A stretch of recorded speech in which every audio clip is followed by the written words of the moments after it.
What's up, guys? It's Joe here, the internet's busiest music cunt. What the fuck is going on with this hat? Looks good to me. So today we're going to be talking about some music news outlets. But first and foremost, I'd like to amend some misinformation that I allowed in my last video. Upon some rushed research, I implied that Jake McBigMac was born in 1979. I've since been informed that he was actually born in 1991, which doesn't really have much of an impact on him being a talentless, moralist D-bag, but what can you do? At the end of the day, I believe that freedom of speech is an essential right that belongs to everybody, but nobody is entitled to the trust of their audience. It was a reckless perpetuation of alternative facts, and I deeply apologize for it. On the bright side, that serves as a pretty good segue to talk about some of the news outlets in our own alternative music scene. With the Wall Street Journal's recent attempt to crucify PewDiePie on a big imaginary swastika, I feel it's important now more than ever to analyze and evaluate our news sources. So I asked you guys, and by you guys I mean pretty much anybody who would answer me, what some of your favorite news outlets are for music. Now some of these I used myself, and some of them I've never even heard of before. So now I'd just like to take a visit to some of these sites and assess them on their journalism, ease of use, formatting, all that good stuff. Hopefully I can put some of you on some awesome new news outlets so you can fact check me the next time I say some dumb shit. And believe me, there will be a next time. I am a fountain of dumb shit. I'm actually already quite familiar with alternative press, so I'll just say this. Alternative press is BuzzFeed for people who wear band t-shirts. Although I can't say they're all bad. I mean, they do have that music awards ceremony, as well as that 100 bands to watch that they put out annually.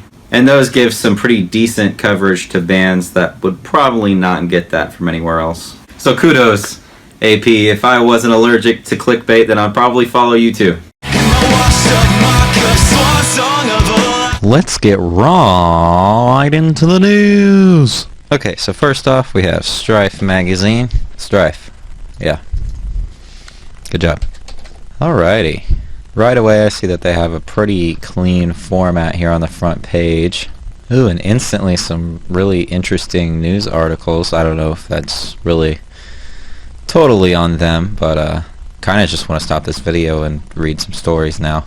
I did see this Dance Gavin Dance music video, and god damn if it's not a Dance Gavin Dance music video. Let's just check out any random article out here.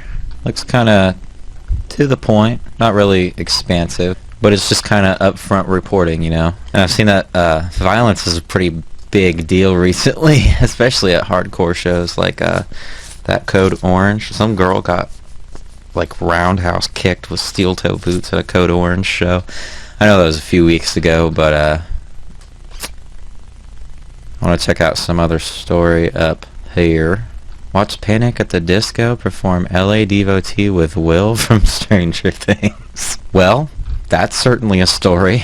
I like what they cover. It's not really bland, but it's also not like shoving memes down your throat. Then we got album reviews up here. They got a lot of interesting tabs up here. Suicide Silence. Let's check that out. I actually just listened to this album earlier today, and it's alright. I listened to the singles, and I didn't think they were nearly as bad as everybody was making them out to be. I think they could have used some work, especially on the engineering and mixing side of things. As far as songwriting goes, I think that they were really just going for a Deftones-y kind of vibe, you know?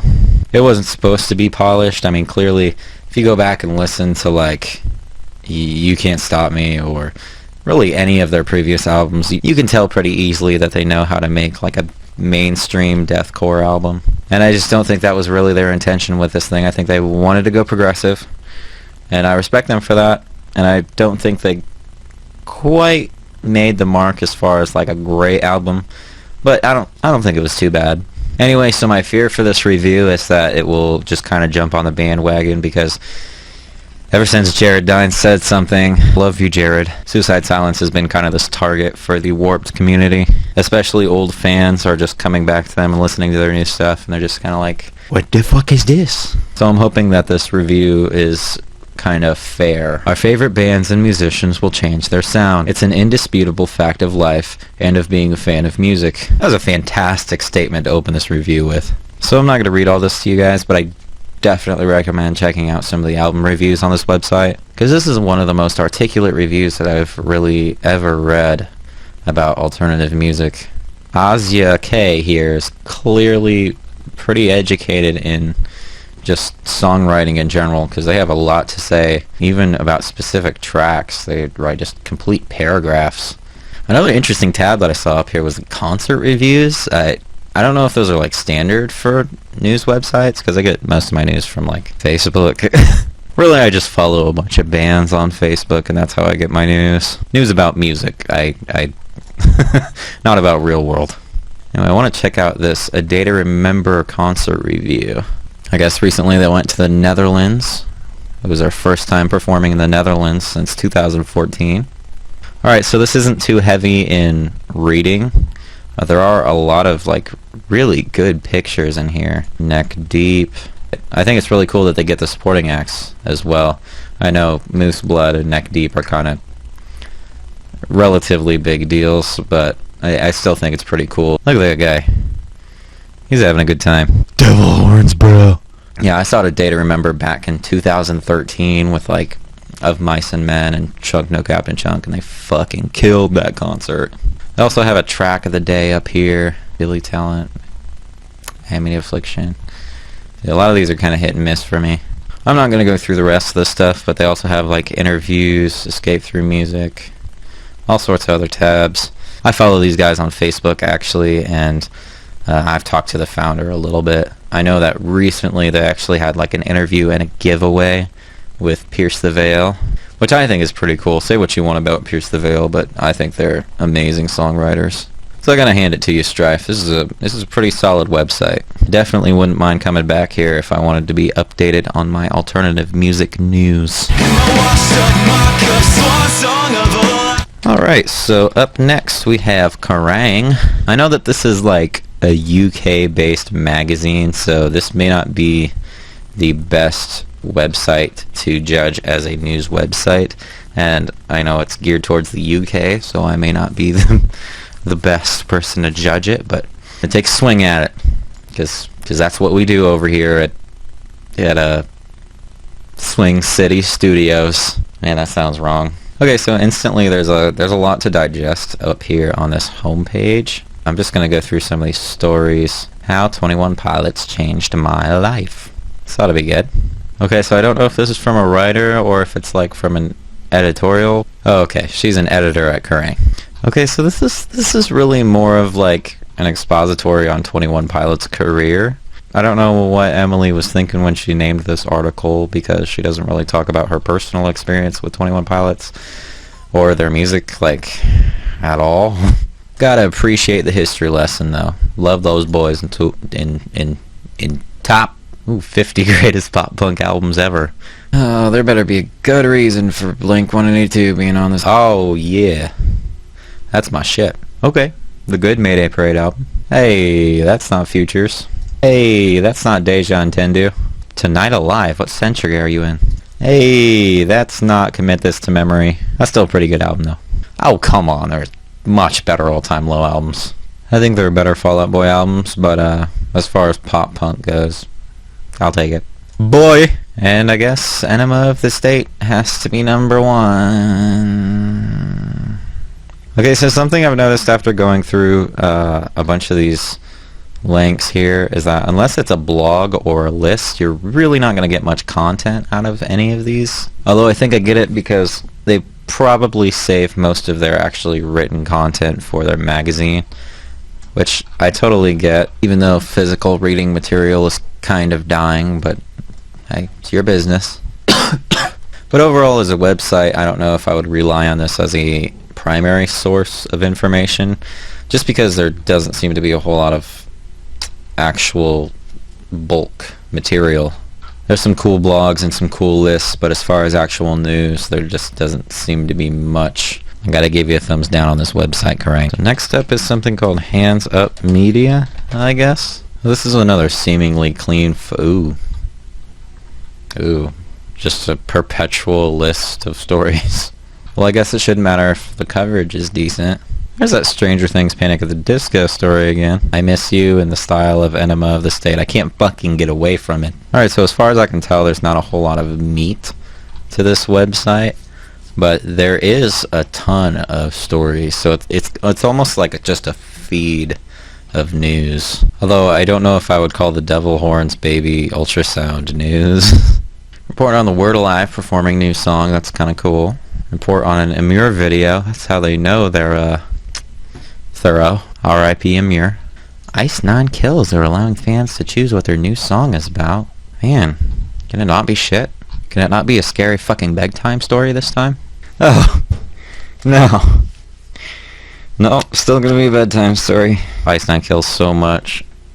Specifically for their like technical musicianship. I thought it was super dope, especially back in like Safe as Just a Shadow. When they re-released that and re-recorded it and all that, I was super hyped, and I still think that sounds pretty cool. I think some of the vocal lines are a little weird, but ultimately I think it sounds awesome. But yeah, their recent material, I cannot get into it. Spencer just has this fetish for scary stories on horror movies, and I am just not into it, dude. So yeah, like I said, this is just kind of a stream of information. I'm not opposed to it. I probably wouldn't come here on a regular basis just because the interface is a little lackluster. If you're just looking for news, like just straight info, then I'd say Hands Up Media's pretty decent.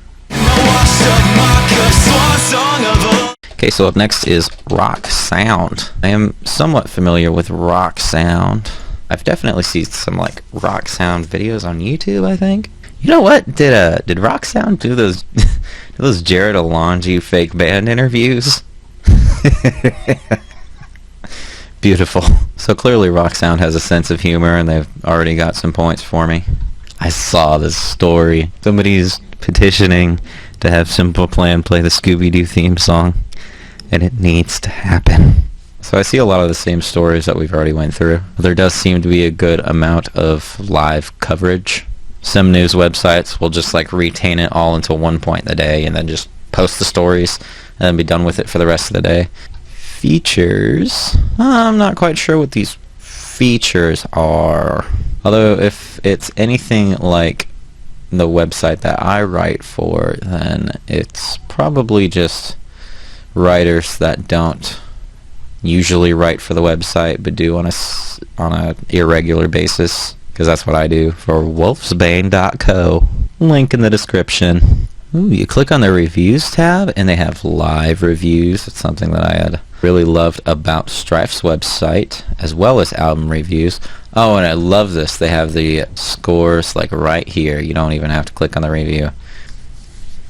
I have a photos tab. Oh, dope. So they have like photo galleries. It seems like mostly shows.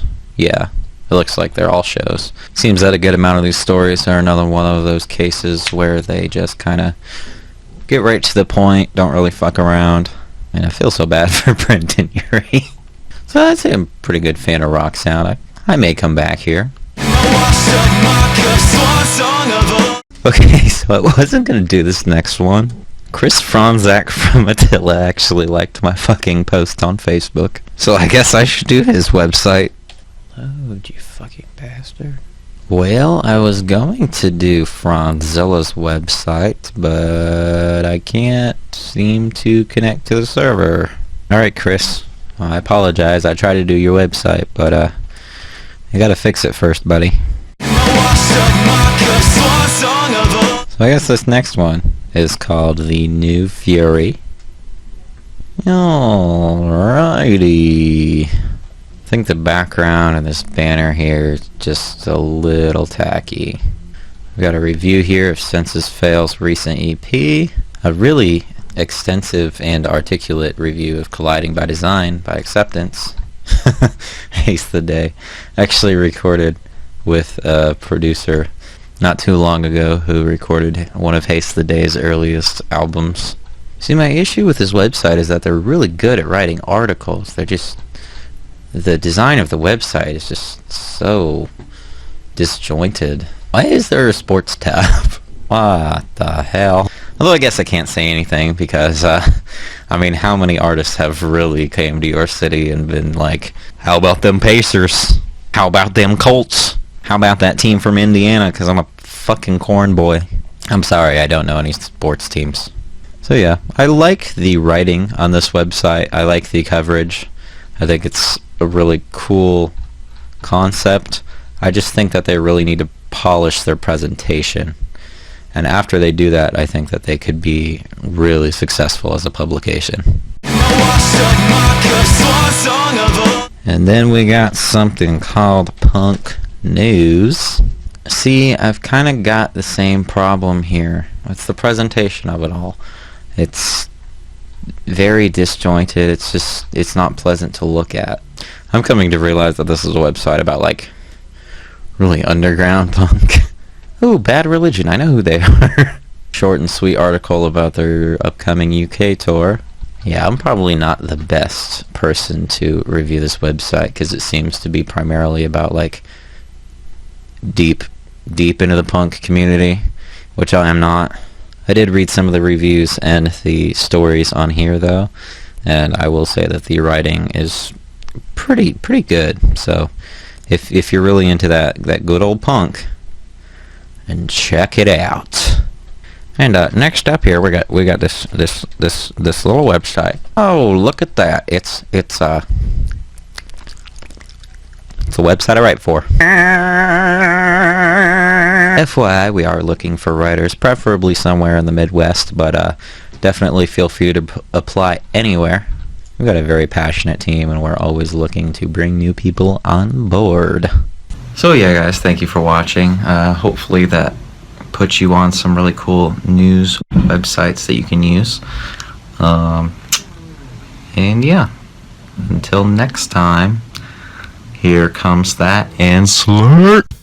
Hey guys, I know this was kind of a long video for YouTube standards, so if you actually made it to the end, then I really appreciate it a lot. And if I missed any cool news websites, then definitely let me know down in the comments. And that could be one that you love, it could be ran by your friend, could be ran by you. And I do want to give a quick shout out to my manager and editor, Olivia Mays. She ever so graciously allows me to spout my opinion online in the least asshole-ish way possible, and I'm very grateful for that. I'll link to our website in the description. I have a monthly feature called Behind the Curtain because I'm edgy. And I want to thank everyone who gave suggestions for websites in this video, especially the ones that suggested their own. Just like bands, I think there's a lot of underground music websites that really don't get nearly enough credit. And yeah, the next video is probably going to be about alternative band members with really cool solo projects. So I'm really excited to start working on that, and I'm probably going to go do that right now. So see ya.